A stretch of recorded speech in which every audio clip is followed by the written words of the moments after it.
ఏమంటే పోయిన 5 సంవత్సరాల్లో రాష్ట్రం మొత్తాన్ని అప్పుల పాలు చేశాడు. లక్షల కోట్ల అప్పు ఉంది. రాక నిన్నే కేంద్ర సహకారంతో కూటమి వచ్చింది. అక్కడ ఈరోజు సెంట్రల్ గవర్నమెంట్ సహకారం లేకపోతే చంద్రబాబు నాయుడు గారు కూడా చెప్పారు, సెంట్రల్ గవర్నమెంట్ సహకారం లేకపోతే మనం ఏం చేయలేమని. ఈరోజు నరేంద్ర మోడీ గారు ఆంధ్రప్రదేశ్కి సహకారం అందిస్తున్నారు. ప్రతి ఒక్క పథకం కానీ దేనికైనా కానీ, రాజధానికి అయితే నిధులు అయితే అన్నిటికీ సెంట్రల్ సపోర్ట్ ఉంది. అలాగే రాష్ట్రం అప్పుల్లో ఉంది. ఒకవైపు అప్పుల్లో ఉన్న రాష్ట్రాన్ని ముందుకు తీసుకొని పోవాలా, అలాగే అభివృద్ధి చేయాలా, సంక్షేమాలు చెప్పిన మాట ప్రకారం సంక్షేమాలు ఇవ్వాలా. ఆ రోజు చంద్రబాబు నాయుడు గారు చెప్పారు, రాగానే పెన్షన్ 4,000 ఇస్తానని.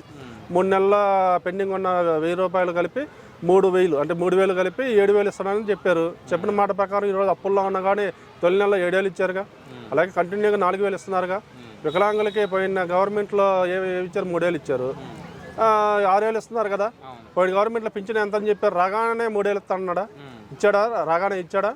ఇవ్వలేదుగా. 250 అని సాగ తీసుకుంటా 5 సంవత్సరాలు ఎల్లగలిపాడు. కూటమి ప్రభుత్వం అప్పుల్లో ఉన్నా కానీ ఆయన చెప్పిన మాట ప్రకారం, ఎన్నికల ముందు చెప్పిన మాట ప్రకారం రాగానే 7,000 రూపాయలు ఇచ్చాడు. అలాగే వికలాంగులకు 6,000 ఇస్తున్నాడు. అలాగే కిడ్నీ బాధితులు అయితే ఎవరైతే వాళ్ళకి 10,000 రూపాయలు వస్తున్నాయి. మంచాన ఉన్న వాళ్ళకి 15,000 రూపాయలు ఈరోజు దేశంలో ఎక్కడ లేదు. 15,000 రూపాయలు పెన్షన్ వస్తుంది మంచాన ఉన్న వాళ్ళకి.